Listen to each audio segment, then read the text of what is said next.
Hello, writers. It is Thursday, and you are probably thinking, Yay, we made it! And tomorrow you have a Lunar New Year celebration day off, and then the day after that you have Saturday and Sunday, and all next week you have some time to sit back and relax and maybe, I don't know, work on something that you're excited about working on, or playing, or skiing, or I don't know, doing whatever it is that you do when you have a vacation. I am very excited to share my screen with you one last time. No, I just saying that. I don't really know why I just said that. But I want to show you something that has been happening. So, not this page. This is the page. Cohort B, if you're in class today, you have handed in your first literary essay, and today you're handing in your second one if you haven't already done that.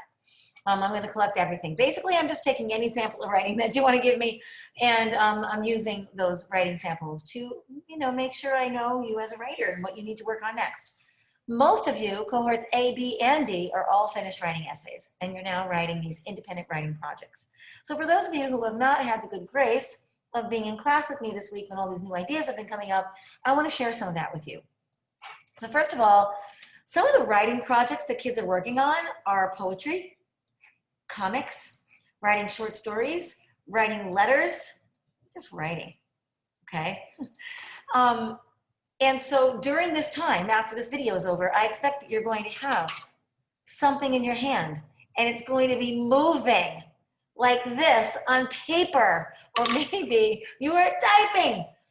Regardless of what it is, you're getting ideas out of your head and out for someone to read, because writers write so that readers can read. These are some specific things that kids are working on in poetry. I wanted to share this with you. Some kids are actually writing a series of poems all about one topic. There's a couple of kids in room 313 that are going to write a poem about every state in the United States. So that's just to give you an idea. Some kids are actually writing a bunch of different genres all about one topic. So they might decide, oh, I'm going to write all about, I use this example, all about soccer. I'm going to have a poem about soccer. I'm going to have a letter about soccer, like, dear coach, blah, blah, blah. I really want you to put me in because I've been practicing and I'm ready to be the goalie. Love, Judy. They're writing nonfiction pieces about soccer, all about soccer. And they're writing a quick little short, independent, personal narrative type story about soccer. And so they might take all those little genres and put them all together in a neat little independent writing project packet for you to have as your thing that you're working on. And it doesn't have to end today. You could work on it all next week. You can work on it for the rest of the year. It's your independent writing project that you are working on in your own time. Okay, and if you want some feedback from me, I'd be happy to look at it. So also kids are writing just random poems. They're just practicing the craft. So I wanted to tell you all about this poetry contest.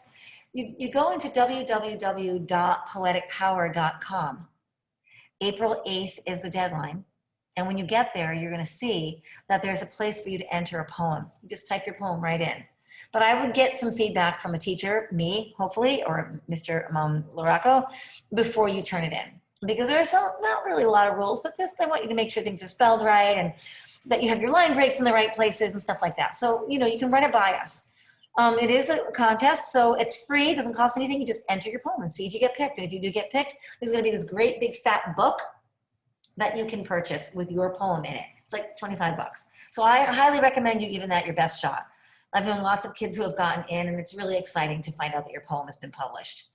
The types of poem that kids are writing right now, some of them are writing the acrostic, the good old go-to acrostic, N-A-N-C-Y, noisy, absolutely crazy, nice, I suppose, crazy, I keep saying crazy, and yippee, she's my teacher. I don't know.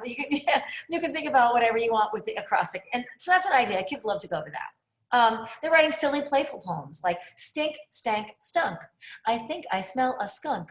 When it's upset, the skunk will spray to keep its enemies far away. The odor lasts for many a day. Stink, stank, stunk.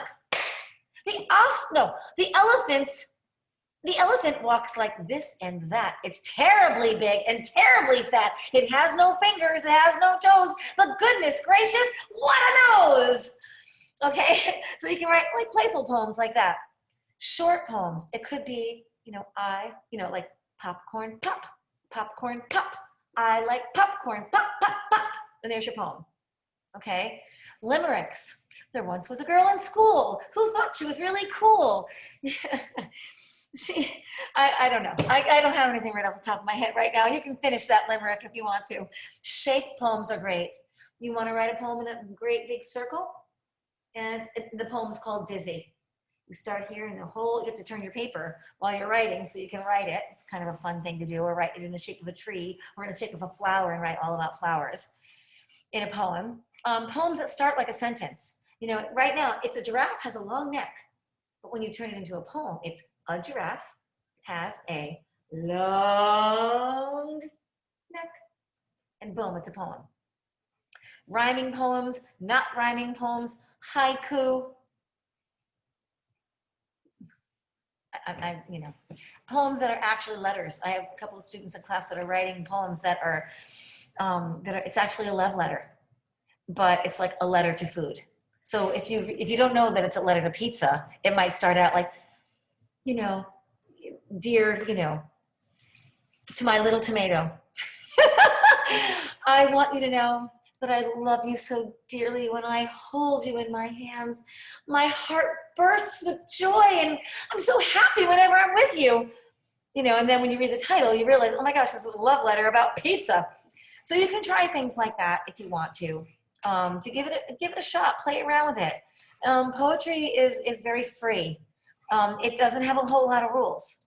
You can write your entire poem with all lowercase letters. You can write an entire poem with no punctuation.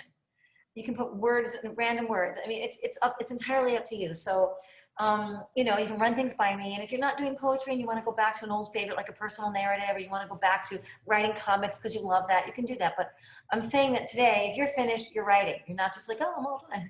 So get your pencils, get your laptops, whatever it is that you do, and start banging stuff out and see how it goes. All right? That's it. I hope you have a beautiful rest of your day and week and almost month, because we're almost done with February by the time you guys get back. So you be well, be safe, and we'll see you all soon. Okay, bye-bye.